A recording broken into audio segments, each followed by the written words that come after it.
कि ये जो तिथि है इसको प्रतिवर्ष अंतर्राष्ट्रीय मानवाधिकार दिवस के रूप में मनाया जाता है। मानव अधिकारों की जो सार्वभौमिक घोषणा 1948 में की गई 10 दिसंबर को, उसी के अनुरूप इसको प्रतिवर्ष आज इस मानवाधिकार दिवस की 73वीं वर्षगांठ पे आप सभी को शुभकामनाएं देती हूँ। और मानवाधिकार क्या विषय है, इसके विविध जो पहलू हैं उन पर आज हम सभी चर्चा करेंगे। मानवाधिकार की आवश्यकता क्यों है, क्यों बड़ी? देखिए, वैसे देखा जाए तो अगर अंतर्राष्ट्रीय दृष्टिकोण से मैग्ना कार्टा 1215 ये पहला दस्तावेज है जो मनुष्यों के लिए बुनियादी स्वतंत्रताओं की बात करता है। मानवाधिकार की सबसे बड़ा जो इनको होने की जो इनकी जरूरत है, क्योंकि अंतर्राष्ट्रीय जो शांति है, अंतर्राष्ट्रीय शांति और सुरक्षा सबसे बड़ा एक है। द्वितीय विश्व युद्ध के बाद 48 देशों ने इस रिश्ते की जो इसके सदस्य रहे उन्होंने इस चार्टर में हस्ताक्षर किए और अंतर्राष्ट्रीय शांति और सुरक्षा को दृष्टिगत रखते हुए कि जो पूरा संपूर्ण विश्व के जो मानव होंगे परिवार के रूप में, अगर आप चार्टर के उद्देश्य को देखेंगे तो उसमें भी ये कहा गया मानव परिवार के सभी परिवार के सदस्यों के अंतर्निहित निर्माण को दृष्टिगत रखते हुए ये अधिकार बनाए। ये अधिकार देखिए, जो मानव अधिकार है वो किस नाते से हमें है कि हम मानव हैं। और देखिए, इस ये तो चार्टर की बात है, हम आपसे ये भी कहना चाहते हैं कि अगर देखें तो यूनान रोमन यहाँ का इतिहास मिलता है, पर हमारा जो देश है इसने तो हजारों साल पहले कुटुंबकम का सिद्धांत दिया। इसने तो पहले ही कहते हैं जो संपूर्ण पृथ्वी के जो लोग हैं एक परिवार के रूप में, तो जो मानव है वो एक इंडिविजुअल, इसमें सभी के राइट्स का प्रोटेक्शन हो, इसको लेते हुए ये मानवाधिकार की अवधारणा जनित हुई। किसी का शोषण ना हो, दासता ना हो, अन्याय ना हो, कोई अमानवीय व्यवहार ना हो, इन कारणों से मानवाधिकार का महत्व। मानवाधिकार के बारे में एक प्रश्न और एक बात और आती है कि हमारे भारतीय संविधान में मूल अधिकार दिए गए और ये मानवाधिकार है। तो ये बात एक आती है कि क्या ये जो मानवाधिकार है और ये जो मूल अधिकार है ये एक ही बात है? फंडामेंटल राइट्स है और जो ह्यूमन राइट्स है। देखिए, जो फंडामेंटल राइट्स है वो कॉन्स्टिट्यूशन ने दिए हुए हैं, वो संविधान के द्वारा उनकी गारंटी ली गई है कि ये फंडामेंटल राइट्स है। पर जो मानव अधिकार है वो संपूर्ण विश्व के लोगों को केवल इसलिए प्राप्त है क्योंकि वो मानव समुदाय के सदस्य है। ये अलग अलग कहीं भी नहीं है, ये संपूर्ण विश्व में सभी को प्राप्त बराबर है। और जो फंडामेंटल राइट्स है वो कॉन्स्टिट्यूशन के द्वारा दिए गए हैं। दूसरी बात, जो कॉन्स्टिट्यूशन है वो फंडामेंटल राइट्स देता है अपने सिटीजन्स को, नागरिकों को। कुछ स्थितियों में विदेशियों को भी है, पर सामान्यतया नागरिकों को फंडामेंटल राइट्स दिए जाते हैं। पर जहां तक ह्यूमन राइट्स का जो प्रश्न है वो सभी को, इसमें कोई भेद नहीं कि सिटीजन है या सिटीजन नहीं है। तो इस तरह से ये फंडामेंटल राइट और ह्यूमन राइट्स में कुछ डिफरेंस है, पर बेसिकली अगर हम देखें तो ये दोनों ही जो ह्यूमन राइट्स के जो सारे कंसेप्ट हैं करीब करीब आपको हमारे भारतीय संविधान में मिलेंगे। कुछ हमारा संविधान में वो बन रहा है 1949 में, जैसा कि आप जानते हैं 26 जनवरी 1949 को संविधान बन के तैयार हुआ और 48 में घोषणा को अंगीकृत किया गया। तो हमारे संविधान पर इन मानवाधिकारों की घोषणा का काफी असर पड़ा और काफी इसमें हमारे संविधान में प्रभाव देखने को मिलता है। जो बातें इसमें अंतर्राष्ट्रीय घोषणा में जो मानव अधिकारों की बात कही गई वो हमारे संविधान में उनको पर्याप्त स्थान है।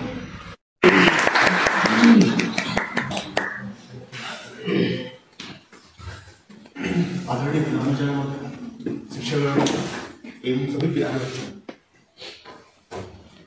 जैसा कि सर ने बताया कि मानव दिवस है वो 10 दिसंबर को मनाया जाता है। तो इसकी शुरुआत 1948 में हुई। Universal declaration of human rights इसको अडॉप्ट किया गया था 10 दिसंबर।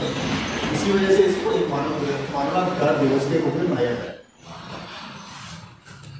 इसी तरीके से जैसे हमने संविधान को 26 नवंबर 1949 को अडॉप्ट किया और इसी दिवस को हम संवैधानिक दिवस के रूप में मनाते हैं।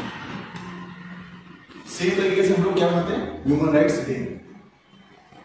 हम लोग संविधान में ह्यूमन राइट्स की कुछ ह्यूमन राइट्स का उल्लेख किया गया है, जैसे कि protection of life and personal liberty, equality, freedoms, exploitation, torture.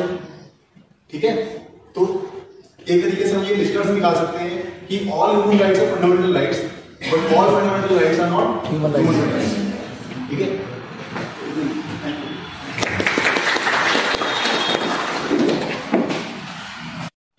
जैसा कि सोमित जी ने बताया कि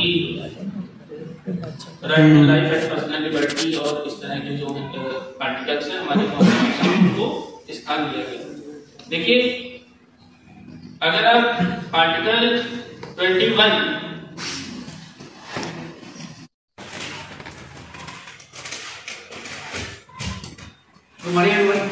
गुड मॉर्निंग और my dear students, human right के बारे में ज्यादा टीचर्स ने डिस्क्राइब कर ही दिया। जो मैंने सोचा था मैं बोलूंगा वो नीचे मुन्ना ने बता दिया था।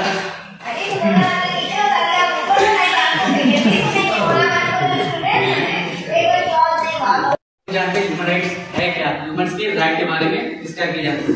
तो ये कब किया जाता है? 10 दिसंबर 1948 में। ये हुआ था कि कहाँ से आया? यूनाइटेड नेशंस जो होता है नेशन, उसने डिस्क्राइब किया था। ये था यूडीएचआर से डिस्क्राइब किया गया। यूडीएचआर है क्या? Universal declaration human rights. ये एक्ट है, इसलिए 1948 पर इसी से ये डिस्क्राइब हुआ था। अब कुछ लोग बोलते हैं कि सुनने में 1950 में था, 1948 तो अडॉप्ट हुआ 1948 में, 50 में दो इंपोर्ट किया गया था ये चीज। अब देखा जाए कि इसमें कुछ आर्टिकल्स भी थे जो कि आर्टिकल बोलता है इसमें आर्टिकल है इक्विटी के बारे में। इक्विटी जो है, इक्विटी है क्या? इक्विटी आर्टिकल 1 में डिस्क्राइब करता है, वो करता है कि all human beings are born for free and equal in dignity and rights. Dignity rights ये भी इसमें दिया हुआ यूनाइटेड नेशन में, पर ये भी हमारे कॉन्स्टिट्यूशन में दिया हुआ है। कॉन्स्टिट्यूशन के फ्रेमवर्क में दिया हुआ नेशन हमारे कॉन्स्टिट्यूशन में, तो वो चीजें जो हमारे कॉन्स्टिट्यूशन से भी मिलती जुलती हैं। इसलिए तो बहुत से इसमें राइट्स भी दी जो कि हम लोगों को पता होनी चाहिए, जैसे ह्यूमन राइट्स के बारे में दिया बताया जाए बहुत चीजें हैं। जैसे लोग बोलते हैं कि ह्यूमन राइट के बारे में वो लोग नहीं पता होता। अब नहीं पता होता है तो इसमें होता है कि हम लोग को पता होना चाहिए कि उन्हें कैसे डिस्क्राइब करेंगे। इसीलिए हम लोग लॉयर्स और एडवोकेट्स को एक प्री लीगल एग्जाम ऑर्गेनाइज कराते हैं, जहाँ पर लोग उसको ह्यूमन के राइट में बताते हैं, उनके अधिकारों में बताते हैं कि आप इससे बच्चे ना रहें, इसको फॉलो करें, इस ऐसी चीज। Thank you. इसलिए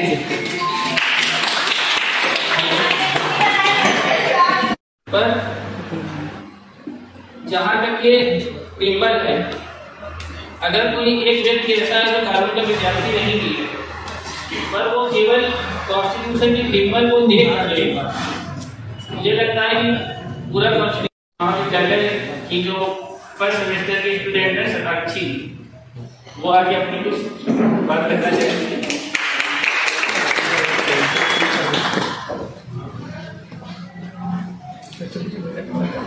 Good morning to one and all present here. I, Sakshi Sharma, a law student, would like to present some words on this precious and important day, which is International Human Rights Day. So, I would like to start my speech with a quote that is, "Injustice anywhere is a threat to justice everywhere."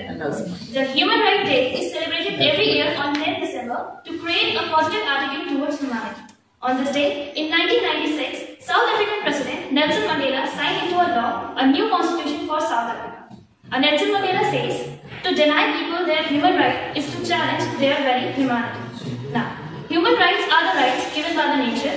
So, even if there is a change in a time and circumstances, there is no special change in the nature of rights.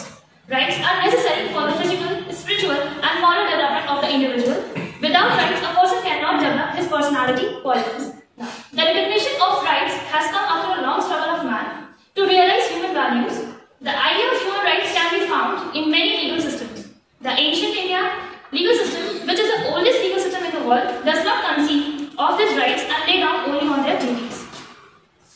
Human Rights Day 2021 is focusing on how rights are the beginning of peace within societies as a way to create a fairer society for future generations.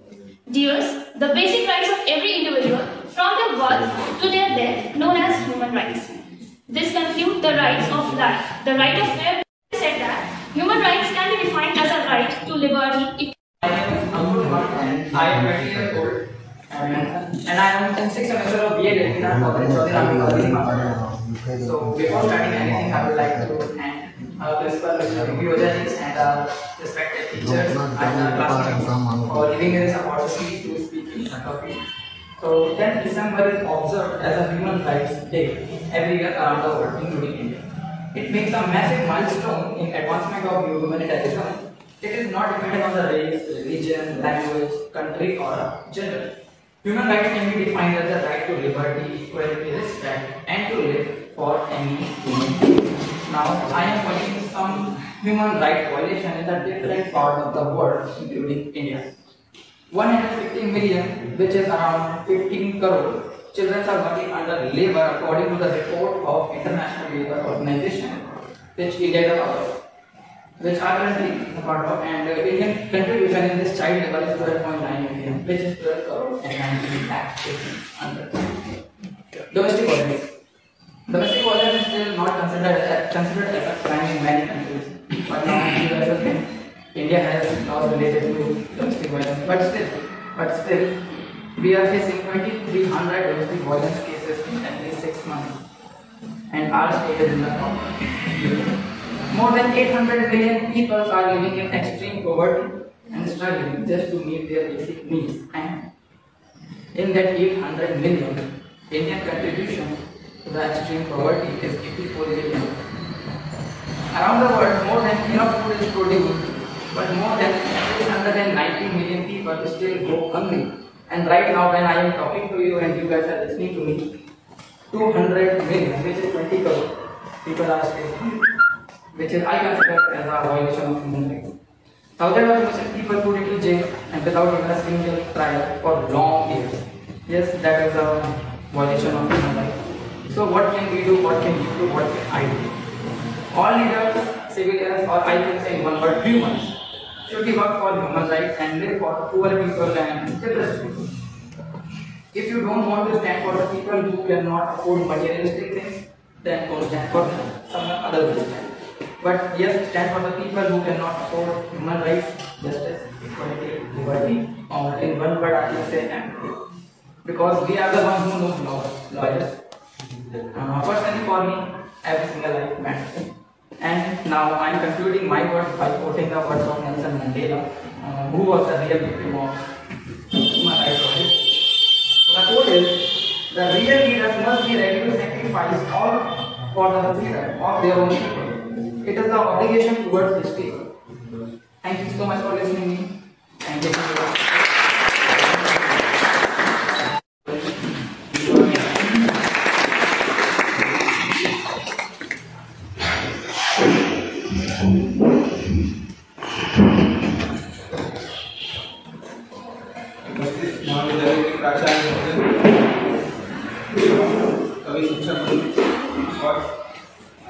छात्र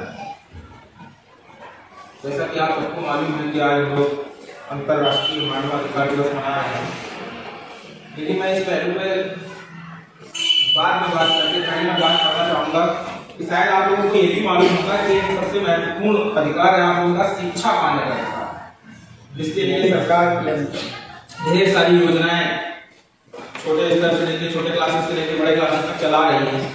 और सबसे खुशी की बात यह है कि आज हमें अपने विचार प्रस्तुत करने का मौका प्रथम सेमेस्टर और द्वितीय सेमेस्टर ज्यादातर इसी सेमेस्टर के बच्चे हैं उनके सामने मिला है।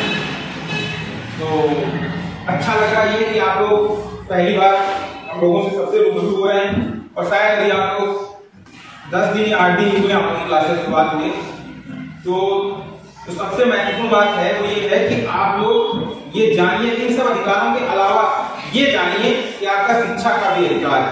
पता है नहीं पता है? पता होगा, सबको पता होना चाहिए। और आप लोग ये भी देख रहे हैं 10 दिन से बराबर कॉलेज आ रहे हैं, 8 दिन से बराबर कॉलेज आ रहे हैं, मैसेज आ रहा है व्हाट्सएप पर, ग्रुप में मैसेज आ रहा है, क्लासेस का हो रही है क्या। मैं बात करूंगा मानवाधिकार की, जिसे मैं नहीं भटका रहा हूँ, ये मैं परेशान करिएगा। राजनीति विज्ञान का छात्र हूँ और अब प्रोफेसर हूँ आपके सामने, लेकिन अभी अपने आप को रिसर्चर ही मानता हूँ, छात्र ही मानता हूँ, मानवाधिकार की बात करूंगा। लेकिन पहले जो मुझे कुछ ज्यादा इंपॉर्टेंट लग रहा है उसकी बात करना चाह रहा हूँ।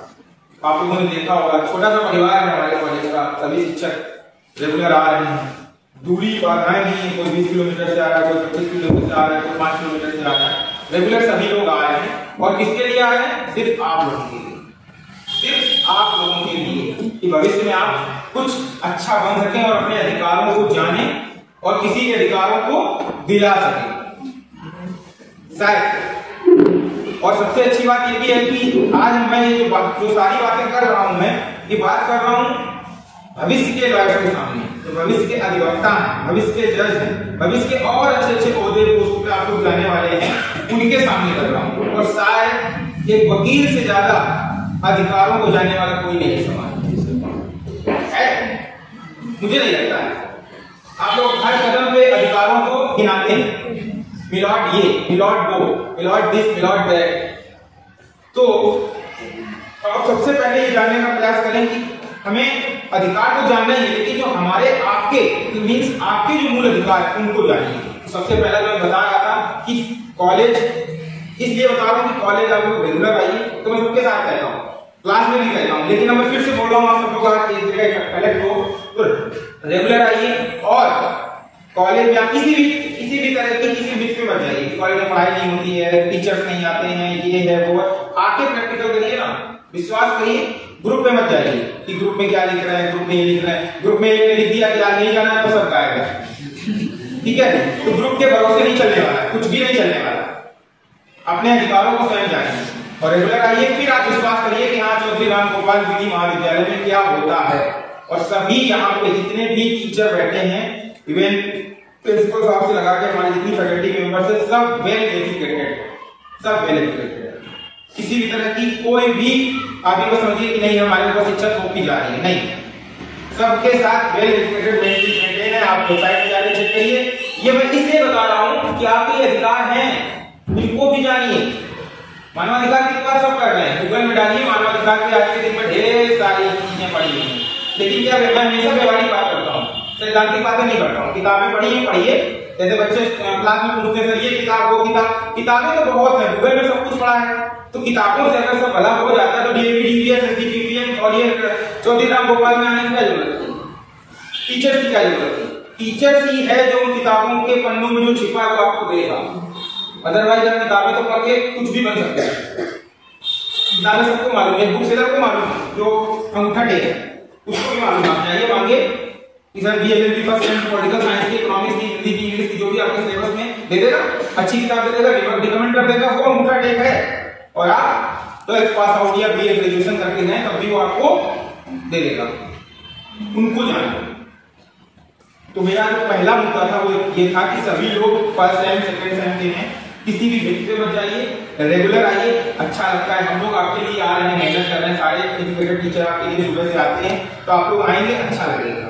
और कभी एक चीज हमेशा ध्यान रखिए कि विशेष है, इसको गुरुमंत्र मान लीजिए, कभी भी किसी 1 2 4 5 बच्चों पे मत जाइए कि ये नहीं आ रहा है तो इसके इतने नंबर आ गए, लिहाजा मैं भी नहीं आऊंगा, हो सकता है मेरे आ जाए, हो सकता है वो आपको बेवकूफ बना रहा हो सकता है वो आपसे ज्यादा कहीं बैठ के पढ़ रहा हो, ये भी है, इसको भी ध्यान दीजिए। और आप रेगुलर क्लास आ रहे हैं तो ये मेरी जिम्मेदारी, मैं आपको ये विश्वास दिलाता हूं कि आप अगर रेगुलर कॉलेज आ रहे हैं तो आप कुछ ना कुछ पाएंगे, इसमें कोई भी दूसरी रास्ता नहीं है, कोई भी दो राय नहीं है कि आप ये सोचिए कि क्या आने से मिला, मेरे तो 65% आए, बगल वाला एक भी नहीं आया, उसके 70% आ गए। नॉलेज नहीं है उसको, ये हमेशा ध्यान रखिए, उसका नॉलेज आपके नॉलेज से कहीं कोसों दूर तक खड़ा है, ये सबसे इंपॉर्टेंट बात है। और जब आप कोई अच्छी परीक्षा में बैठे होंगे तो वो 70% वाला और आप 50% वाला जो भी है, जैसा भी है परसेंटेज की मैं बात कर रहा हूं, तब आपको लगेगा कि वाकई मैंने क्या किया।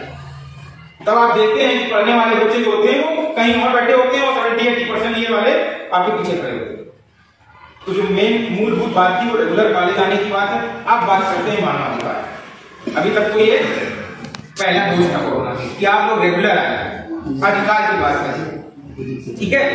अब बात करते हैं मानवाधिकार की। तो आप सभी लोग मैंने फिर वही बात कह रहा हूँ कि अच्छा लग रहा है कि मैं बात कर रहा हूँ आपके भविष्य के अधिवक्ताओं के सामने, और आपको मालूम है अधिकार, मानवाधिकार, संविधान, constitution, fundamental rights, basic principle सब दिए गए, सब कुछ दिया हुआ है और सबको सब कुछ मालूम है। मैं ये अपेक्षा करके बोल रहा हूँ कि आप सबको सब कुछ मालूम है, अधिकार क्या है, कर्तव्य क्या है, और नहीं मालूम है तो ठीक है, आप गैस सिलेंडर लेके जाइए और लाइन में थोड़ा सा आगे बढ़ जाइए, फिर देखिए आपके अधिकार और कर्तव्य, एक को ड्रॉप करके दूसरे को बढ़ जाइए, फिर देखिए आपके अधिकार और कर्तव्य कितनी तेजी से जागृत होते हैं। या नोटबंदी के टाइम जब एटीएम के सामने लाइन लगती थी उस समय अधिकार और कर्तव्य देखिए आप, सबको सब कुछ मालूम है, लेकिन मैं हमेशा वही बात कहता हूं कि उनको लागू करने के लिए सब कुछ मालूम है। पिछली सदी में जी रहे हैं, छोटे बच्चे को मालूम है, 2 साल का बच्चा एंड्रॉइड फोन चला रहा है और आपको जो नहीं मालूम वो खोल के दे देगा, गूगल पे खोल देगा,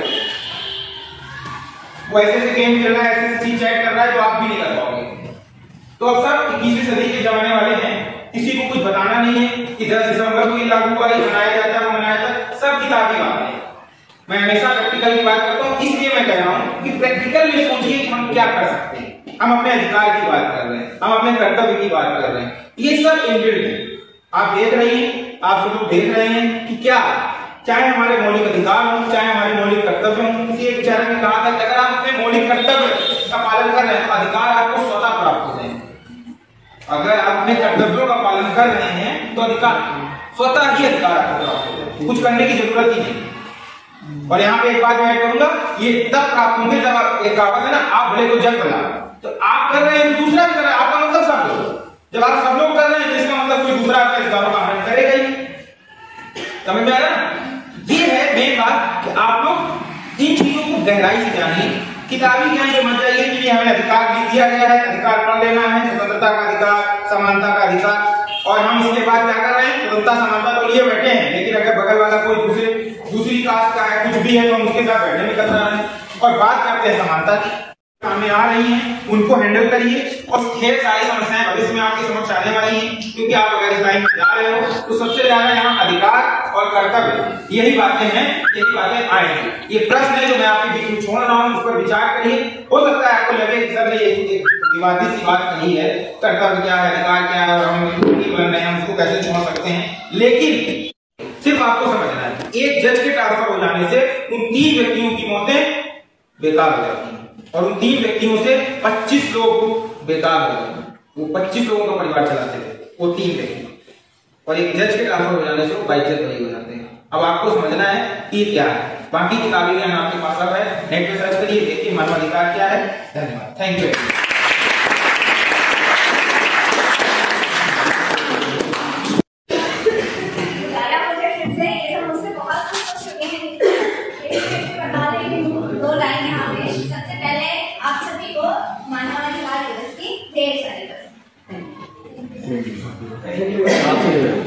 इसके बाद इतनी बातें हो गई, सबने इतनी अच्छी बात बताई, सबने आप सुने, समझे और अपने आप में आत्मसात। सर है हमारे पास अभी जिनसे आपको कुछ और नई चीजें पता चलेंगी, क्योंकि हम सबसे अनुभव और इनमें सर बहुत ज्यादा ज्ञान है और अनुभव है, तो उन सबका आप लाभ लें। और ये आपका एक सौभाग्य है कि सर आपको इजी अवेलेबल हो गए, क्योंकि यहाँ पे है सर, इससे पहले सर डीसी लोग लिखते थे और इतना ही आसान नहीं था कि आप मिल लो और बात कर लो। यहाँ पे सर आपको आसानी से मिल सकते हैं, आपको कोई प्रॉब्लम हो तो आप बात कर सकते हैं। अधिकारों की बात तो आप अपने अधिकार जानते ही हैं, बड़े हो गए हैं, तो जाने ना जाने अधिकार को जानते ही हैं। और ये 10 दिसंबर जो है ये सब बच्चों ने भी बात की, ह्यूमन राइट डिक्लेरेशन डे के तौर पे हम मनाते हैं। जब हर साल मनाया जाता है, इसकी एक थीम होती है हर साल, तो इस बार 21 ये जो थीम है वो reducing inequality and advancing human rights, यानी असमानता को कम करना और मानव अधिकार को बढ़ाना। ठीक है, तो आपकी जिम्मेदारी अभी हमने नीचे बात करी, जैसे कि आपकी जिम्मेदारी दोगुनी ज्यादा होती है एज अ लॉ स्टूडेंट, तो अभी से उसको अपने अंदर लाइए। आपको केवल अधिकार लेने ही नहीं है, दिलाने भी है लोगों के, तो उसको आपको अपने आप को प्रिपेयर करिए और एक अच्छे इंसान बनिए आगे। सामने हम लोग भी स्टूडेंट ही हैं, बहुत कुछ सीखने को मिलता है।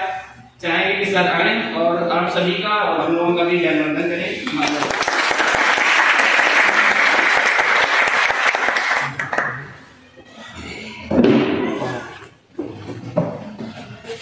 सभागार में उपस्थित शिक्षकगण, छात्र एवं छात्रा, आज हम लोग 10 दिसंबर 2021 विश्व मानवाधिकार दिवस मनाने के लिए इस सभागार में विश्व मानवाधिकार की उत्पत्ति कैसे हुई, क्यों हुई, सबसे पहले हमें इसके बारे में जानना है। फिर सेकेंड, हमको ये जानना चाहिए कि ये दिवस क्यों मनाया जाता है, इसका ऑब्जेक्ट क्या है। दो बातें, दो चीजें हैं। बिफोर वर्ल्ड वॉर क्या मानवाधिकार नहीं थे? प्रथम या द्वितीय विश्व युद्ध के पहले क्या मानव अपने आप में स्वतंत्र नहीं था? जैसे ही कोई जीव, मानव को छोड़ दीजिए, कोई जीव, एनी लिविंग क्रिएचर जन्म लेता है, वह स्वतंत्र जन्म लेता है, फ्री एटमॉस्फेयर में जन्म लेता है। जन्म के साथ बेसिक राइट्स, सांस लेने की आजादी, पीने के लिए पानी, खाने के लिए मां का दूध, सब कुछ अवेलेबल होता है। ये राइट कोई किसी को देता नहीं है, ये नेचुरल राइट्स हैं, स्वतः प्रदत्त हो जाते हैं। जन्म लेने वाले बच्चे को नहीं बताना पड़ता है दूध कहां से पिए और कैसे पिए, उसको नहीं बताना। ये these are the basic rights, और ये basic rights before world war भी थे, सबके पास। विश्व युद्ध के पहले, हम आज जो चर्चा कर रहे हैं, विश्व युद्ध के बाद universal declaration of human rights हुआ, और तब से जो है ह्यूमन राइट का प्रादुर्भाव। ऐसा नहीं है, इस ब्रह्मांड के प्रादुर्भाव के साथ ही ह्यूमन राइट का प्रादुर्भाव, लेकिन उसका अनुपालन नहीं हो पा रहा। Before the emergence of state, जो राज्य की परिकल्पना है आज, हम कहते हैं उत्तर प्रदेश राज्य में है, हम कहते हैं हम हरियाणा में है, यहाँ है, वहां है। ये राज्य की परिकल्पना से पूर्व क्या सिस्टम है? वो सिस्टम छोटे छोटे भूखंडों के छोटे छोटे राजा स्वामी हुआ करते। ट्राइबल्स एरिया में छोटे छोटे कबीले होते थे, उसका मुखिया हुआ करता था, और वही मुखिया वहां का राजा होता था। वही मुखिया जो करता था वही वहां का कानून होता था। Still there is human rights, लेकिन वो ह्यूमन राइट उन राजाओं के कथन के हिसाब से लिमिटेड हो जाते थे। जैसे कबीले में था, एक कबीले का की लड़की की शादी उसी कबीले के लड़के के साथ होगी, it is violation of human right, no doubt. वो अपने मनपसंद कहीं भी दूसरे कबीले में शादी कर सकते, लेकिन नहीं, उस समय इस तरह के वायलेशंस हुआ करते, और इन वायलेशंस के परिणाम स्वरूप जगह जगह विवाद, दंगे, फसाद, झगड़े, मारपीट। रिजल्ट क्या हुआ? कबीलों से यह चीज उठ के स्टेट और राष्ट्र स्तर पर पहुंची और विश्व युद्ध। इन दो विश्व युद्धों के बाद यह दिमाग में लोगों के आया कि साहब कुछ कोई ऐसा संगठन को जो ऐसा सुझाव दे जिससे विश्व में शांति स्थापित हो सके। Before this organisation there is two basic documents. There were two basic documents regarding human rights. शुष्कांत जी ने बताया मैग्ना कार्टा, एंड देयरआफ्टर इसी मैग्ना कार्टा को और अच्छे तरह से संशोधित करके बिल ऑफ राइट्स एक चार्टर बनाया। उस बिल ऑफ राइट्स से ही ह्यूमन राइट चार्टर बनाया गया है। Human right charter is nothing but it is a modified bill of right. ये बिल ऑफ राइट क्या था? जब कोई संस्था नहीं थी तो निस्संदेह यह एक संप्रभु देश का संदेश चार्टर। उसमें संप्रभुता किसके हाथों में थी? इन द ईयर 1600 ईस्वी में संप्रभुता ऑलमोस्ट ब्रिटेन के हाथ में, ब्रिटिश एम्पायर के हाथ में। और ये बिल ऑफ राइट उन्हीं का सजेशन था, उन्हीं का डॉक्यूमेंट था। लेकिन इसी बिल ऑफ राइट ने ही उन्हीं के अगेंस्ट काम किया। जब उन्होंने कहा कि सबको स्वतंत्र होना चाहिए बिल ऑफ राइट में, तो जितने परतंत्र देश थे उनके, जितने उनके डोमिनियंस थे, वे सब उनके अगेंस्ट खड़े हो गए और स्वतंत्र आंदोलन शुरू हो गया। तो भारत ही नहीं उनका डोमिनियन था, बहुत सारे राष्ट्र, और सबको धीरे धीरे स्वतंत्रता मिली। इस स्वतंत्रता के पश्चात इसी बिल ऑफ राइट्स को अडॉप्ट करते हुए 1948 में एक संगठन, 1945 में एक संगठन बनाया गया, दैट इज यूनाइटेड नेशन, अंतरराष्ट्रीय संगठन बनाया गया। और जब यह अंतरराष्ट्रीय संगठन संयुक्त राष्ट्र संघ, इसका नाम दिया गया यूनाइटेड नेशन। इसी यूनाइटेड नेशन में फिर विश्व शांति की स्थापना के लिए यह एक चार्टर है, United Nation human right declaration 1948। Shashank ji ने आपको बताया कि जिस समय 1948 में यह डिक्लेरेशन आया, उस समय हमारे देश का संविधान निर्माणाधीन था। संविधान को हमने 1949 में पूरा किया, 26 नवंबर 1949 तो निर्माणाधीन था।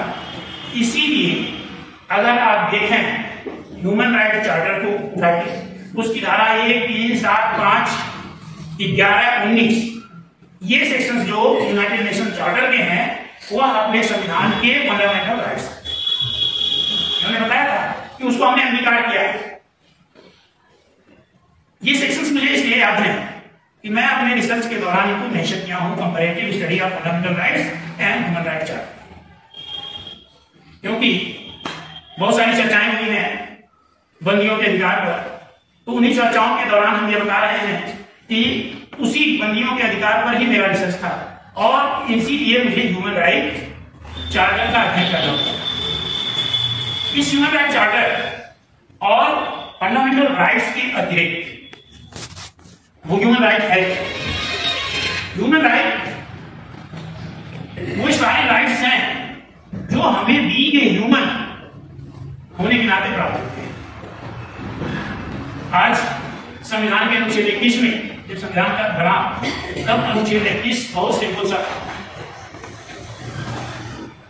No person shall be deprived of his life and personal liberty except procedure established by law. This is article 21। लेकिन आज ह्यूमन राइट के परिपेक्ष में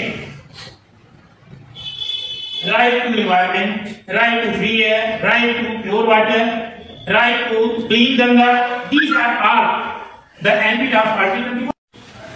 भारत की 1,30,00,000 जनसंख्या में से